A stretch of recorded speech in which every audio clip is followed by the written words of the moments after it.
Hello, one and all. A very warm welcome to Aussizz's Australian Migration and Education Conclave 2022. We have a very exciting topic for you. It's about marketing in HR courses and PR pathway. There is normally a myth that the marketing or HR courses don't normally lead to PR or don't normally have really good career outcomes. So we are going to dispel those myths through this session. Um, by the way, my name is Deepa Rajagopal. I'm the Director of Education at Aussizz Group. I have helped countless students to take admissions in these marketing and HR courses, and I have seen their success stories as well. They have gotten PR as well. So it's important to choose the right course as well as the right state nomination pathway. So to educate us on the PR pathway, I have Baumik Patel with me, registered migration agent from Aussizz Group Perth. Whereas I'll be talking to you about popular marketing and HR courses. What does these careers translate to, and what are some of the scholarships that are available? So let's kick in, yeah? Right. We have several exciting giveaways for our audience. So we would like you to get really interactive. If you have any questions, you can put it on the comment box. And myself, as well as Mr. Baumik Patel, will be happy to answer them at the end of the session. You can also give a shout out to the event on your social media. We will be putting a link, an Instagram link in the comment section. If you are really as excited for the events, just like us, you can drop a feedback or a review about your takeaway message from the sessions, and the best comments will be selected, and we will be giving away a lot of exciting offers such as free PT coaching, free CCL coaching, free 485 consultation, free PR consultation, as well as if you apply for any courses, you will get up to 50% scholarship provided you meet the eligibility criteria for the courses as well. All right, guys, let's start. So, marketing and HR courses. As I initially said, there are great career outcomes as well as great PR prospects as well for marketing and HR courses too. So, but there is a myth that generally it's pretty difficult. It could be difficult because it may need work experience post completion of qualification, but there are several state nomination opportunities, 190491 opportunities for HR and marketing occupations as well, which we are going to discuss in detail in this session. So, first of all, let me start really from the basics. What is marketing? It seems to be a buzzword these days, especially with how much things have gone digital and global. So, marketing pretty much in its core is attracting audience towards a company's services or products through high quality messaging. And these days, these high quality messaging tend to be in more digital platforms. Many also get confused between marketing and sales. It is interconnected, interdisciplinary, but there is a distinct difference as well. Marketing is very much where you attract audience, you create a buzz, you generate interest through campaigns to attract leads, whereas sales is actually the process that turns these interest and prospects into revenue and a business profit. Right. So it is a really exciting and transformative career where you generate buzz for businesses. Um, why is it transformative? Because it finds its roles in various different myriad of careers, right? So it is multi-sector. You can work in public, private, non-profit, charity organizations, in all kinds of businesses because they need a marketing front to take their services to a wide variety of people, right? It is also a career that satisfies a creative soul because while it is about getting your services as much eyeballs as possible in this competitive business world, it also satisfies a creative streak within you if you are a creative person. There is also good career progression as well because you can start as a marketing officer, marketing executive, and slowly transform into marketing manager. But if you're into advertising, you can manage accounts, advertising accounts as a client relationship manager. There is also project management roles within marketing as well. So there is really good career progression when you choose a marketing career. So as I said, it is a very dynamic and transformative career. You can work in digital, you can work in advertising, client acquisition, you can exclusively only handle social media because digital and social media looks one and the same, but it's different. Digital also includes SEO, email marketing, content writing, blogs, a lot of stuff. You can also work in creative fields in advertising. You can work in marketing research where you will be analyzing data and giving key info to businesses on taking creative and marketing decisions. And you can also work in management as a chief marketing officer at high levels as well. I'll just quickly delve into the popular courses. So, of course, there are certificate and diploma courses as well in marketing. Diploma of social media marketing is actually quite hands-on and practical. But for you to qualify as a marketing manager or a social media specialist or a marketing specialist, it is a skill level one occupation, which means that you must have a minimum of bachelor's or a master's. But you can pursue certificate and diplomas, which can give up to 1 to 1.5 year credits into the bachelor's. For bachelor's, there are a lot of common programs. You can do Bachelor of Business specializing in marketing, or you can do a pure and pure Bachelor's in Marketing and Communications or a Bachelor of Marketing programs. When it comes to masters, you have, of course, the MBA with majors in marketing, where you will do from 4 to 8 units in marketing, depending upon how the units are structured. Master of Marketing, Master of Management specializing in marketing, and the new favorite, which is Master of Business Analytics, which is an amalgamation of data sciences, data analysis, and marketing. So we'll be looking at these courses in detail as well. So just a bit of info on how to find the right marketing course, right? So an industry accreditation is good if your course is accredited by Australian Marketing Institute, because then as a graduate of the course, you are also a member of the regulatory body, which opens up networking opportunities for you, right? And hugely beneficial of the program is minimum 92 weeks, because then you can get post-study work, right, for 2 years or 3 years, depending upon whether you're studying a bachelor's or a master's.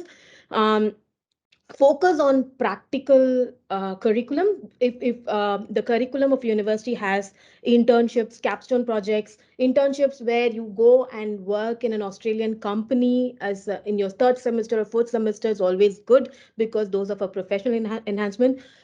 Look into rankings and reputation. Yes, that is important, but my go-to measure is I look into graduate employment outcomes. So how many of their graduates have gotten jobs in the next in after graduating within the 6 months period or a 1 year period. It's normally a good criterion to see whether a university is giving the right course that has that industry engagement as well, right? And look into the institution's career services in terms of their partnerships, industry partnerships that they're bringing in, that because that is a huge plus as well. Now, possible career outcomes, I'm not going to delve all of it in detail, but starting positions are as a marketing officer or a marketing coordinator. Many times people start as that, but depending upon whether you are going into advertising, PR, or in corporate, you can, or in research as well, you can get possible jobs in all of these different careers.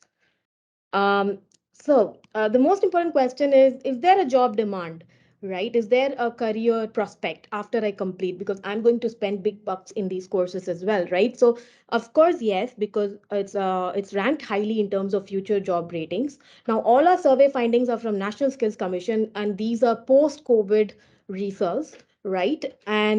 Um, uh, and also it can be noted that in Australia, at least 80% of the Australian population, they are active online. It is a highly digitally enriched economy, so there is a wide scope for digital marketing occupations in Australia. Now many can pick up short courses in digital marketing as well. It can give you a quick promotion, but if you need a full-fledged role, a senior role, then higher education qualification such as a bachelor's or master's is very important. um, as I said, these are some survey results from November 2021, post-COVID, from National Skills Commission's Nero dashboard. So what is the employment size across Australia? That is around 75,000 plus people, and that is huge considering that Australia's population is 25 million across. There is an immediate downturn in the next 1 year as businesses focus on more production oriented role rather than support functions. But in the next 5 years, it is projected to grow up to 24% year on year in terms of the demand for advertising and marketing professionals, right? In detail, if I have to talk about it, this is again findings from the National Skills Commission skills priority list. So if you look at business, human resource, and marketing professionals as an ANZ CO unit group, right? The National Skills Commission survey, they surveyed about 48 occupations within this. There is no soft demand, there is strong to moderate demand. Up to 54% of these occupations are in strong demand, and up to 46% of these occupations are in moderate demand when it comes to HR, business, and marketing occupations, right? That shows really good future growth. But if you ask me, okay, you say that there are jobs, but where are these jobs? That's a good question as well. So let me tell you a little bit about where you can find these pockets of jobs. While there is uniform unilateral growth across Australia, QLD is where marketing jobs are most in demand, right?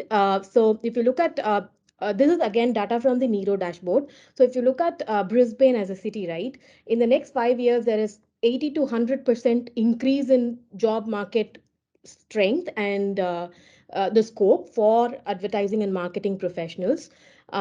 And you can very well see the positive trend, especially when it comes to Brisbane, Gold Coast, and Brisbane inner city. While this is the area that's showing most growth, there is uniform level of growth expected in the next 5 years in all regions across Australia as well, right? So that is about marketing courses. A little bit about human resource courses. What are the most popular courses? And again, we'll delve into what is the job prospect. And finally, I'll come for scholarship. Um, so when it comes to human resources, just delving into the basic, what does human resource mean? Of course, it is a top priority for any organization that is looking at taking care of their employees, right? Because employees are the greatest asset of any company, and no company can survive without taking care of their resources, especially people, right? So there are five important functions of human resource management. Of course, staffing needs, recruitment, but they do a lot more as well. Human resource functions are heavily involved in dispensing the appropriate wages as per the Australia's Fair Work standards, as well as various packages, um, um, running and maintaining and improving rewards and recognition and employee benefit packages, monitoring performance through performance management cycle, as complying to the work safety rules, as well as making sure that people are treated fair and equitable um, across all levels within an organization. These are important functions of human resources. Um, Again, delving into popular courses, as I said, there are certificate and diploma courses as well, but for you to qualify as a human resource professional at an entry level itself, you will need a skill level one occupation, which would be a bachelor's or a master's. And so these are some of the popular courses. You could do a Bachelor of Business specializing in human resource management, MBA specializing in human resources, or you could straight away full-fledged do a master's of human resource management as well. Some career outcomes, as I said, staffing, working as a HR coordinator, HR officer starts at entry level, and then you can move on to middle level management positions as well as an employee relations manager, compensation manager, technical recruiter, and there are higher level positions as well, such as a HR business partner as well as a human resource manager. When it comes to job statistics for HR, of course, with the skill shortage, there is heavy demand for people who scout qualified people. The next 1 year, it looks at we are looking at a 12% increase, and in the next 5 years, we're looking at a 75% increase for at a higher management level. And for human resource professionals who start at entry level, there is a 20 to 30% increase projected in the next 5 years. Um, Again, if you ask me where the skill shortage are, this is again as per the National Skills Commission finding, while the other states do have a skill shortage, but NSW and NT in particular have a very very high skill shortage for HR advisor and recruitment consultant roles compared to other major areas, right? This is again the same survey where you can see that there is a very strong to moderate projection when it comes to roles within business, HR, and marketing professional occupations. Coming to what are some of the courses and what are some of the scholarships on offer so that you can understand, okay, how much these courses will cost. Of course, because these are common and popular courses, these are available in a wide variety of universities across Australia. I've picked a few depending on um, um what you may be looking for. So if you look at Swinburne Institute of Technology, they have a Master of Marketing program. Yes, now the fee for that course is around $40,000 per annum. But if you have a good GPA in your bachelor's, then you can get scholarship from 10 to 75%. right? That is total reduction in tuition fee. So what happens is that if you have scored for, say, for example, 7 to 7.99 GPA or a 70 to 79 percentage aggregate in your bachelor's, then you will get 20% scholarship. If it's between 8 to 8.99 GPA, 30%. But if you're really a merit student, an academic scholar where you've scored a bit above 95%, then you can get a 75% scholarship as well. If you calculate 75% scholarship on the 38,300, then that is huge savings, right? While this is a bit on the expensive side, we also have Kaplan Business School where there is a Master of Business Analytics program, right? The reason why this program is very popular is because it is an amalgamation of marketing as well as data analysis and business analyst sort of programs. You can qualify as a social media officer as well as work as a business analyst as well. Now, what it is that there is a 20% South Asia waiver. If you're from South Asia, then there is a 20% scholarship, but there are general scholarship up to 10 to 20% depending upon, irrespective of the nationality, depending upon your bachelor's aggregate as well. So if this course costs before scholarship 43,860, but because there is a 20% scholarship, it is going to cost only $35,000. That is across, that is total tuition fee, right? And that is affordable, but at the same time there's a lot of quality here because it's a unique program that combines data analysis as well as marketing. When it comes, and the other pick that I have is Torrens University Australia for a bachelor's level program. Now there is a 15% to 35% scholarship available right now. So on default, any student will get 15%. Anything above that depends on the academic merits, their IELTS score, everything, right? So 35% scholarship is available for Brisbane campus, but 15 to 30% scholarship is available depending upon the student's academic merits. And so this course fee is around $25,000 per annum, but post scholarship, it can come up to around 20 to 18 to $20,000 per annum, depending upon the scholarship that you're getting, right? Now, when it comes to marketing, when it comes to HR, again, all of these institutions that I'm discussing have courses and masters in HR, a MBA specializing in HR as well. And depending upon the state that you want to study, for example, if you want to study in Perth, you can go for Curtin or ECU. Every university is offering scholarship for July 2022 intake. So you can contact our admissions team and we can help you put your best representation of the application so that you can get the maximum scholarship as well. That's about it, guys. An overview of marketing and HR courses, scholarships, as well as careers. I hand it over to Baumik. He will be explaining the PR pathway for marketing and HR. Baumik, you may continue. Good afternoon, everyone. My name is Baumik, and I'm a registered migration agent based in Western Australia. well, let me share my screen so I can guide you more about these career-oriented courses and the occupations. Thank you very much, Deepa, for giving a very insight information about such courses. Well, most of the time, all the clients says that, oh, well, I'm doing, Masters of Human Resource Management or MBA, and I don't know whether I can get my PR or not because all my friends are saying that, okay, well, there is no PR in this, or there is no migration pathways in such courses, and they're always confused about it. Well, guys, I'll be very honest to you that you guys are thinking 100% wrong. 100% wrong. There are so many options. It's just that you have to follow the right directions. So, well, let me take you through. So first of all, in the first slide, I would like to discuss about one of the most popular occupations with these kind of courses, like a management consultant, or the let's say if somebody has done Masters of Business Management, like the normal MBA, they would definitely be qualified for management consultant occupation. Then if somebody has done MBA with major in hospitality, then they can also consider the occupation with hotel and water manager. And also they can go forward with accommodation and hospitality manager.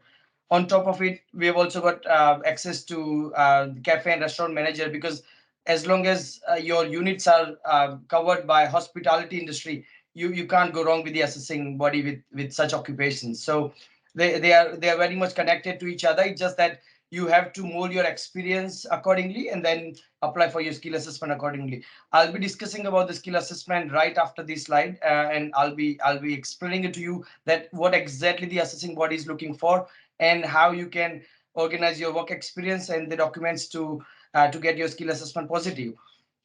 So let's start with these things, guys.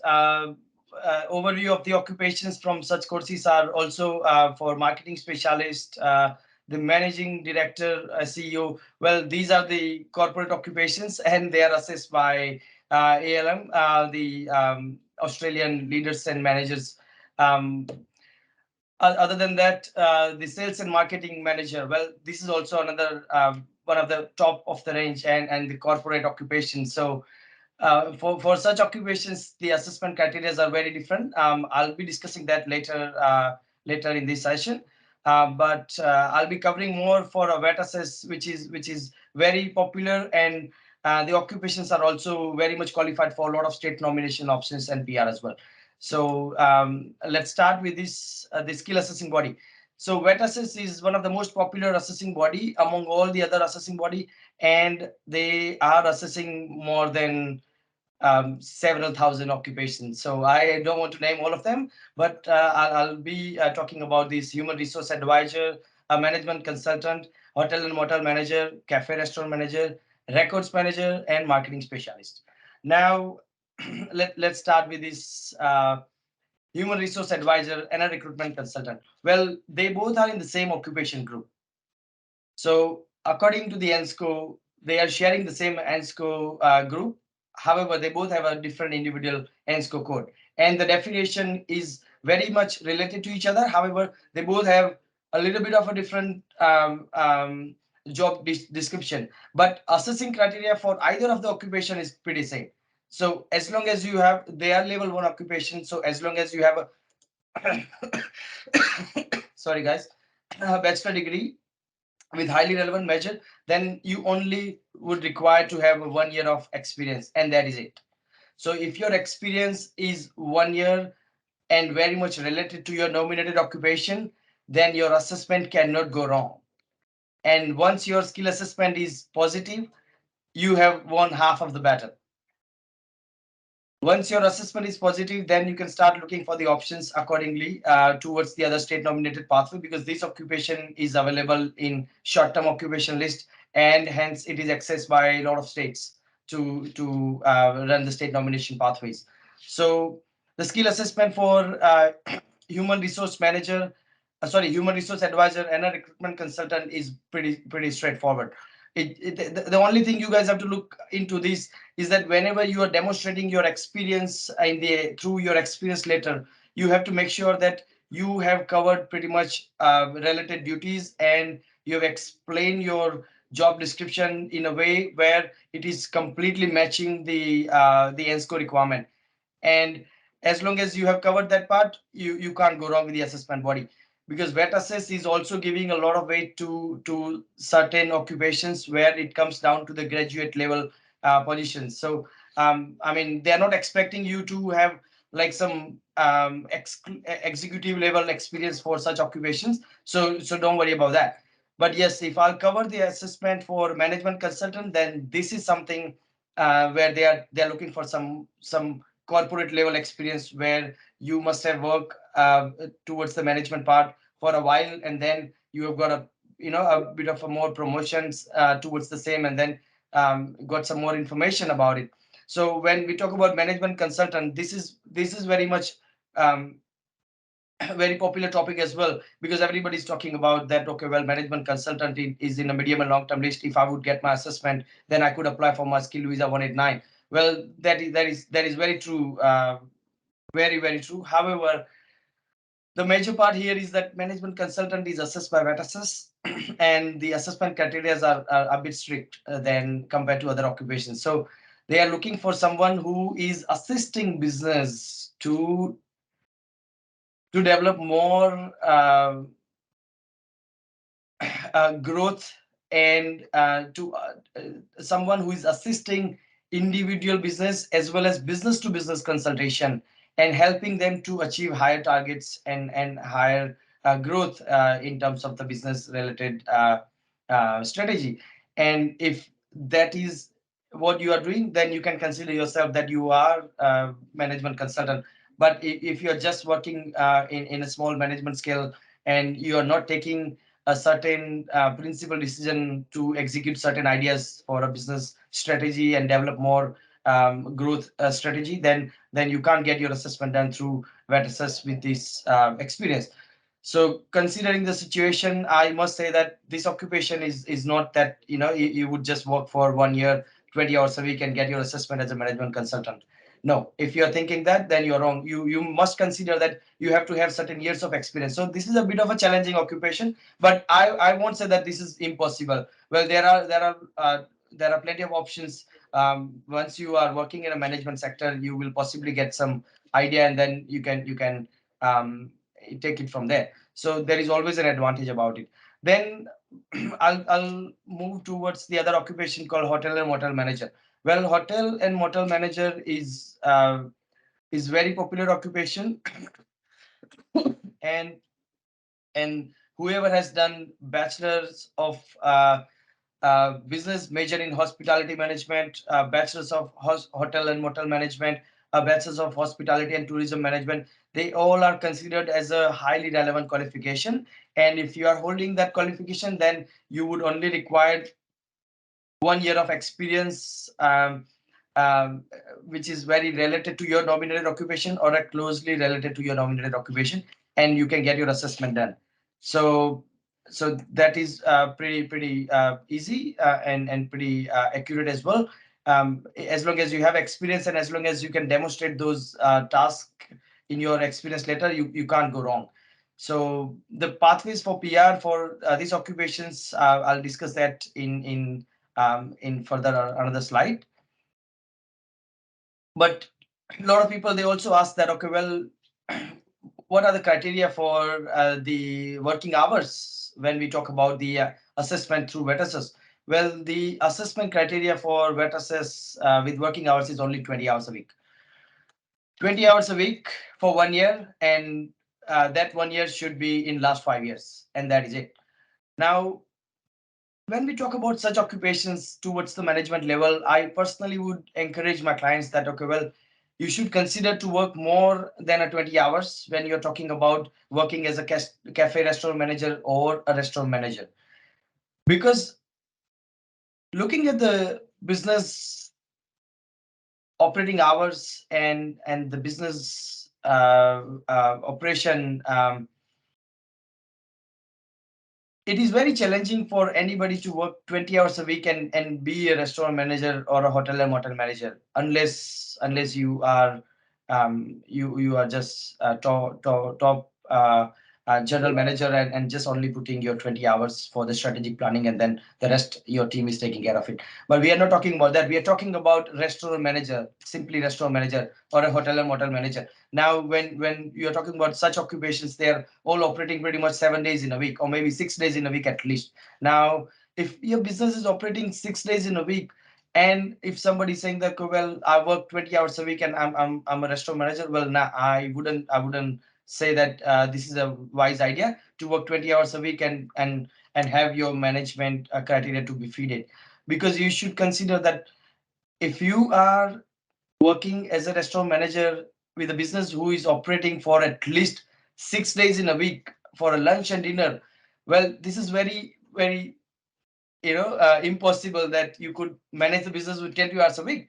So my personal opinion is that you should consider working more hours than 20 hours a week, because 20 hours is a guideline of a better assess. But when it comes down to the practical part, you guys have to consider that you need to demonstrate that you are a manager. If they would have a phone conversation with you, you should be able to access all those duties, and you should be able to explain them properly. Now, if you only work 20 hours a week, you may not be able to know certain things, and you may not be able to get your assessment positive.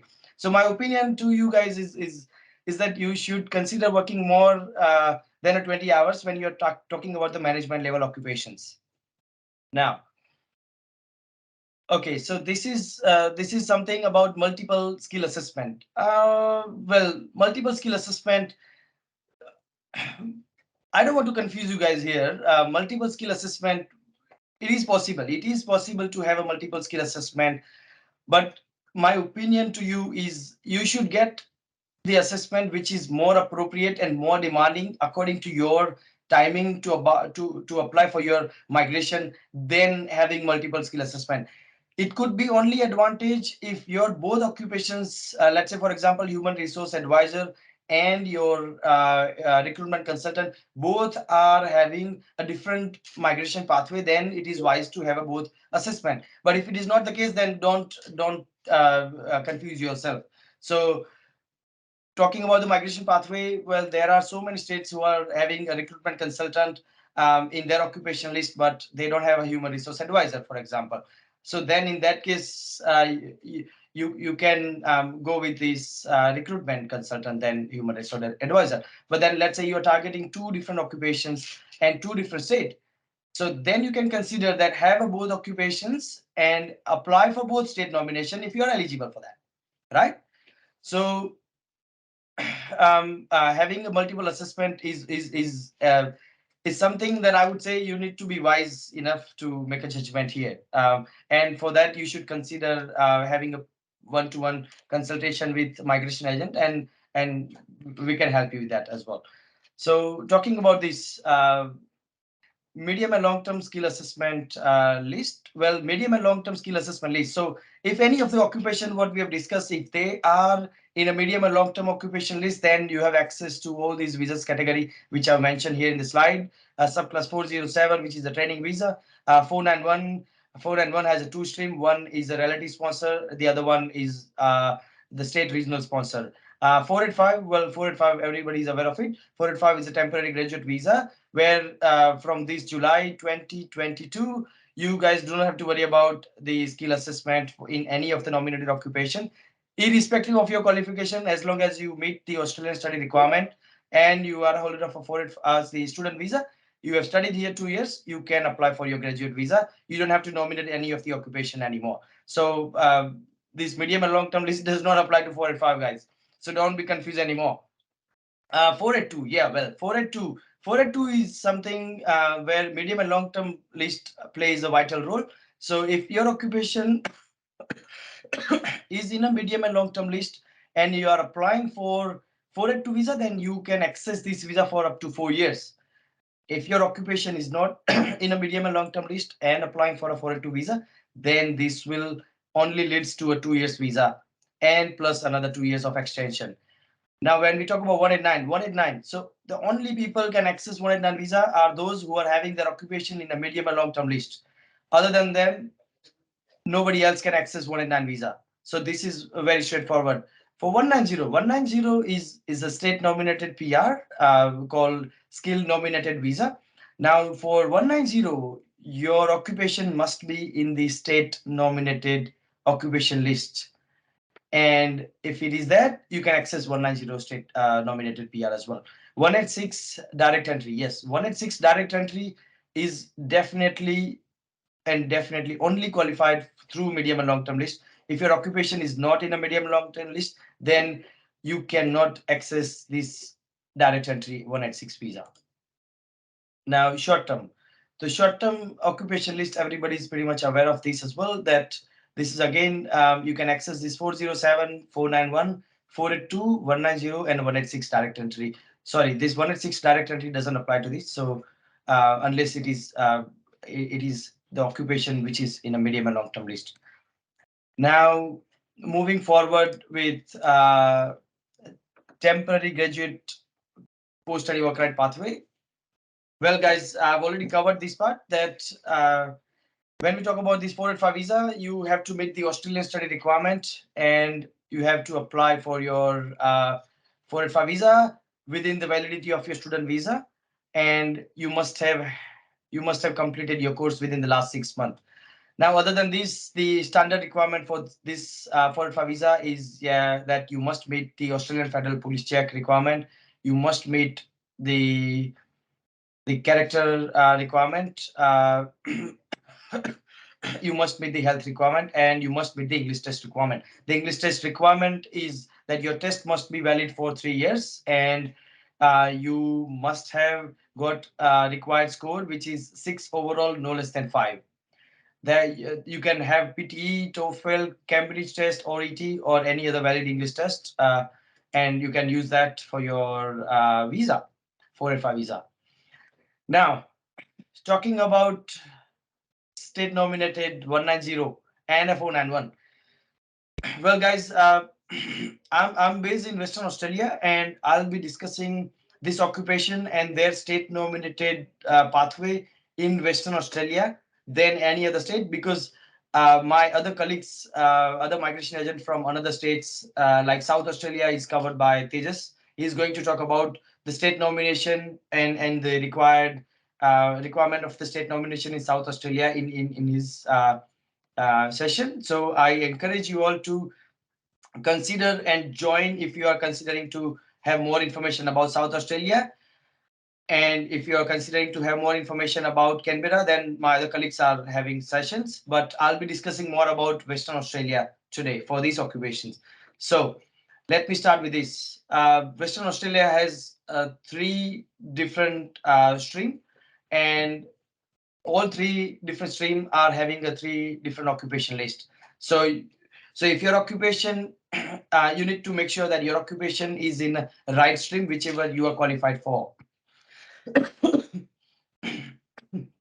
Now I'll be discussing about this occupation only, so I'll not confuse you guys.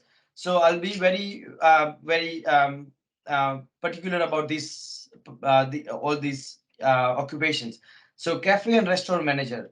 Now cafe and restaurant manager is qualified for a graduate occupation list for those who have studied in Western Australia for 2 years, and it is also available for general occupation list where the students who have studied in Australia, they can also access this occupation. Now Western Australia has got a very straightforward requirement for the state nomination 190 or a 491. For a 190, the requirement is that you must have a skill assessment, you must meet the minimum points test eligibility. If you're applying through general stream, then you must have got your skill assessment, you place an UI, you be in a queue. If you're invited, then you need to have a 1 year of job offer letter in Western Australia. But when we talk about graduate occupation list, then you either need to have a 6 month of experience or 6 month of job offer letter in your nominated occupations. Other than that, everything else will be pretty same for everybody. The basic point test, the skill assessment, and UI. For 491 visa, the criteria for the state nomination are still the same. However, the point tests are a bit different here. So from the 491 regional sponsored visa, the state is giving you 15 points from their end, where you only have to have 50 points from your pocket. So 50 plus 15, 65 points. That's how you make it. And you can apply for your UI and be in a queue. If you're invited from the state, then you can accept that by meeting the additional criteria, which is either experience or the job offer requirement. And then you can apply for your state nomination. Once your state nomination is approved, then you will be invited from the department to apply for your PR or a provisional PR. So if it is 190, then it is a PR. And if it is 491, then it is a provisional PR. Now,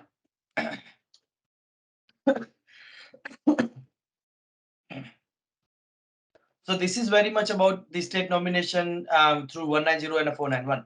Now these occupations are also very much connected for a TSS visa. Well, if you are having experience of 2 years in your nominated occupation, and if you have an employer who is willing to sponsor you, then you can consider to apply for TSS visa with the 2 years or up to 4 years visa, depending on your occupation.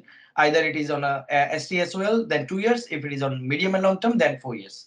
And they both have, so the STSOL does not lead to PR, whereas the medium and long term occupation list leads to PR. So if your occupation was in a medium or long term list, if you had a 482 visa, and then you have worked with the same employer for 3 years, then you can apply for a ENS 186 direct entry through employer sponsored visa, and sorry, ENS 186 under the TRT stream, not a direct entry. You can apply for your PR after 3 years of the employment with the same employer. And if your occupation is in a medium and long term list, and if you have worked in your occupation for 3 years or more and have got a skill assessment, and your occupation is a medium and long term list, then you can apply for a 186 direct entry if you have an employer who is willing to sponsor you. So that if that is the case, then you don't have to go through the 482 and 186 TRT, you can straight go to 186 direct entry. So for example, a management consultant, if somebody has got experience as a management consultant, then they can have straight assessment, then experience, and then skill assessment. With these things, they can have an employer who is willing to sponsor them and then apply for a 186 direct entry. Other than that, there is another visa which is skilled employer sponsored regional provisional 494 visa. This visa is only and only available if your employer is located in a designated regional area of Australia. So if your employer is located in this regional area, then only you can access this visa. Otherwise, you can't apply from the metropolitan city. So let's say, for example, your employer is located in South Australia and your occupation is a cook. Then you required a skill assessment, 3 years of full-time experience, the computer English, and the employer needs to be in a regional area which is South Australia. You can apply for this visa. Excuse me, guys. You can apply for this visa, which will be valid for 5 years. You need to work with the same employer for 3 years, and then you can apply for your PR through 191 skill regional PR. Yeah, when you apply for 191 visa through this stream, you have to demonstrate that you have worked with the same employer and you have worked in the regional area and earned the specific amount of salary, whichever the nominated salary was. And the minimum threshold salary is 53,900. So pretty straightforward. And then you can apply for your 191 visa, which is your final PR. Now, I think I've covered the overview of all these visas, and furthermore, we are going back to again the slide where it is asking me the importance of work experience. Well, guys, you must have heard me enough that every single steps what I've discussed required a skill assessment. And if your assessing body is a wet assess, then you cannot have a skill assessment without experience. Now, you must have heard that every single visa, what we have discussed, required skill assessment, pretty much, right? So, if that is the case, then imagine without having work experience, if you are sponsored by some corporate business or some multinational businesses, still you can apply for PR, guys, right? So consider that this is an opportunity where you have to put more weight towards your experience than anything else, and you do not have to be more distracted about these things. You have to work in your field, and you should be able to access this all through your further skilled visa pathway, either through state nominated PR or through 482 TSS or a 494 visa. Now, experience has to be very particular, guys. As I've already explained you that when you apply for the skill assessment with VETAssess is going to follow their own guideline as well as the NSCO. Now, whenever you're applying for the skill assessment, I encourage you all to have a professional help and have your consultant to go through your position descriptions and your experience letter and make sure that they are aligned towards the nominated occupation, so that your assessment won't have any negative effect.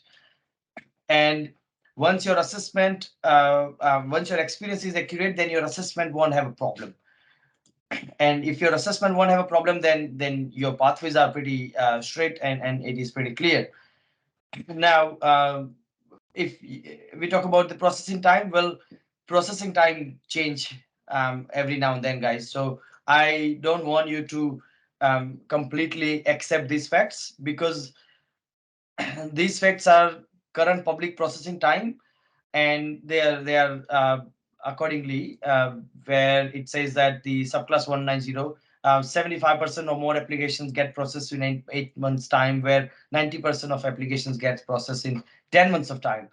On the other hand, 491 subclass, where your application processed in 9 months, so 75% of applications processed in 9 months time, where 90% application process in 22 months. This is too much, I know, but well, can't do much. This is a public processing time. But one good news I would like to top up here is that the new immigration minister have made it very clear that they are going to work hard and clear the backlog with their extra resources, and also are encouraging to have more permanent migrants. So the permanent visa, which is 190, will be processed faster than what we have expected and what we are currently facing.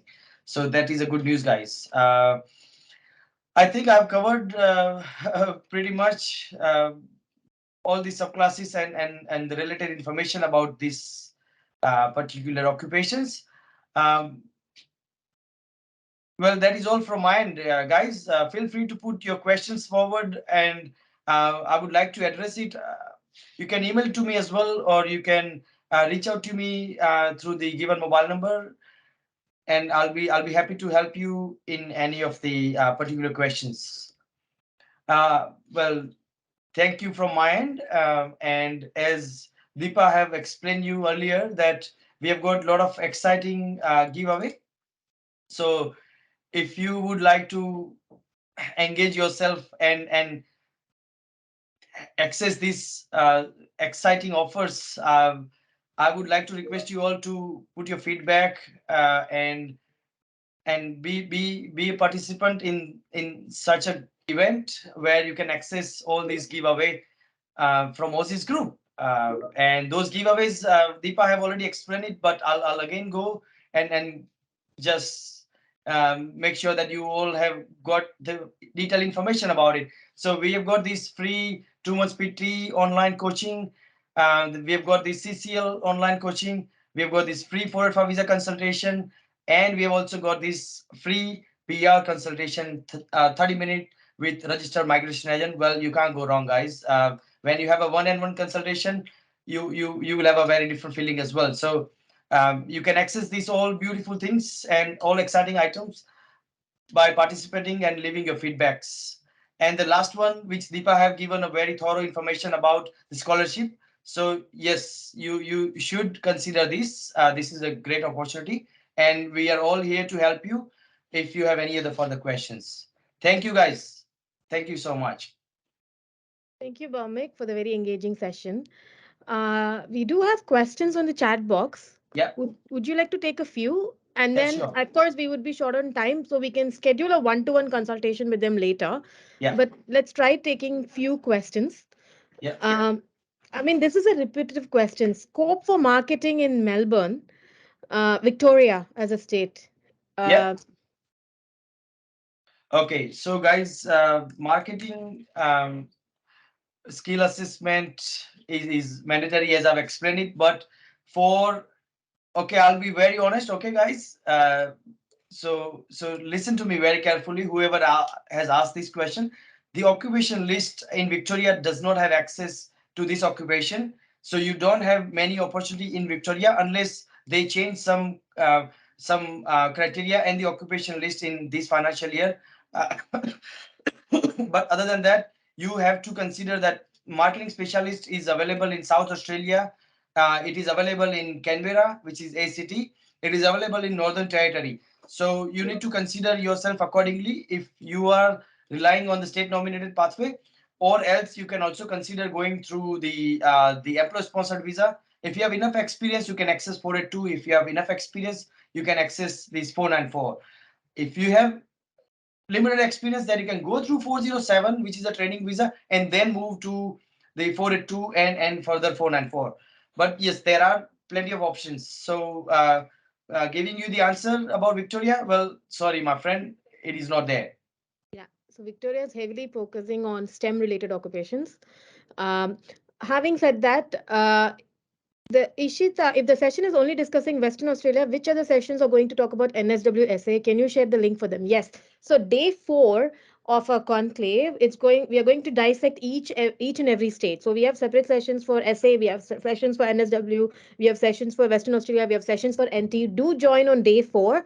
Basically, the links will be posted on our social media, as well as if you have registered for it, you will get an email as well and an SMS too for the join link. So please do join on day 4 where you'll get detailed information for each state.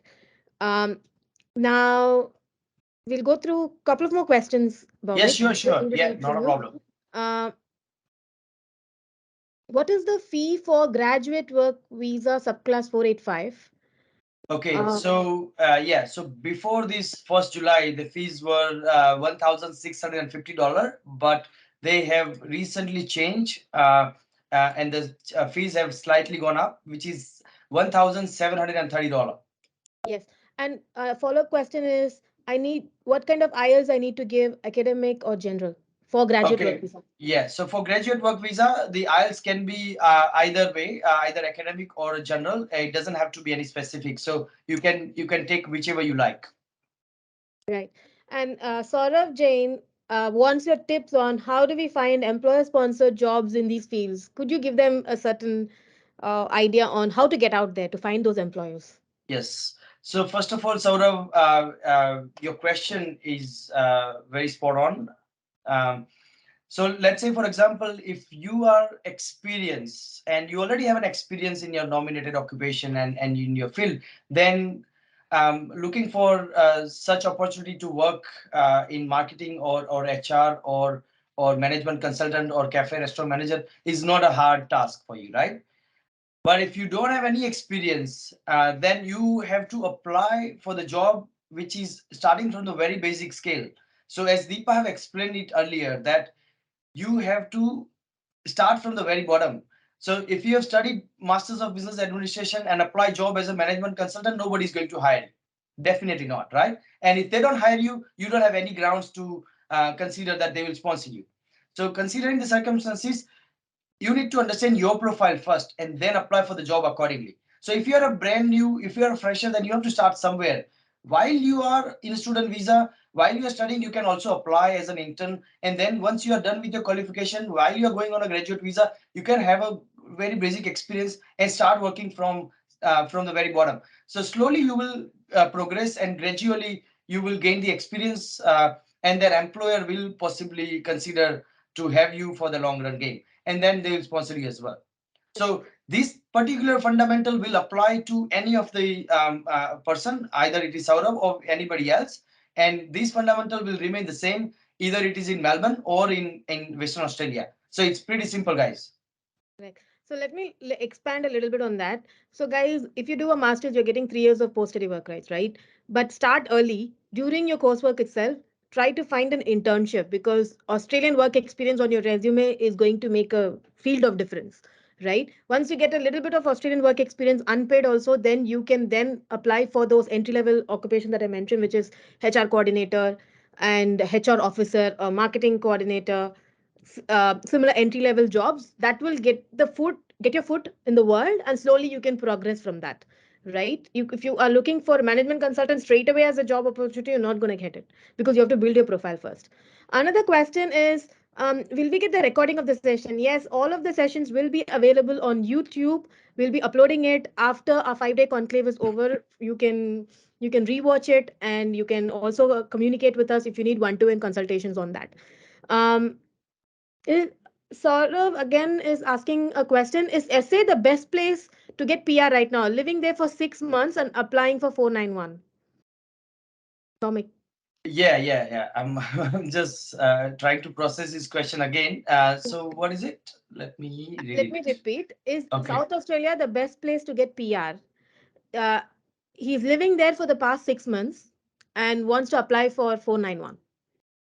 Oh, well, okay. So sort of by having your question, if you can provide me your occupation, I Yeah. need to know. Yeah, because see, every occupation have a different requirement. Okay, so I don't want to confuse you here. So I need to have a more detail from you in order to give you a very precise answer. Because South Australia has got a very big migration plan, and their migration plan is also. I mean, they are having migration plan for onshore and offshore. They are also having migration plan for the graduates who have studied in South Australia. They have also got the migration plan for those who are working in the regional area. So regional area of South Australia. So I need to know your occupation in order to give you the answer. Yes, he's saying marketing specialist Is it? Okay. as a So follow up. marketing specialist, yeah. So marketing specialist in South Australia. You can The look requ- into it while I answer the other questions as well if you want. yes. Yes. I'm just right there Yeah. in 1 second. Yes.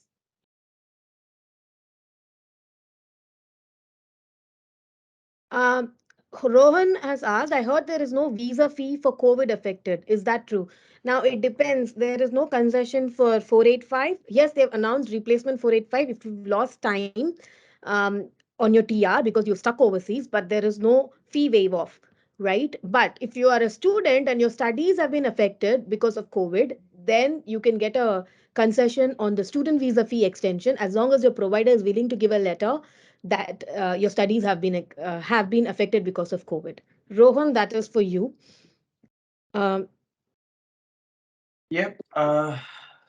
Yeah, I'm just checking. For Saurabh, did he say that he's living there from last 6 months, right? Correct. Yes.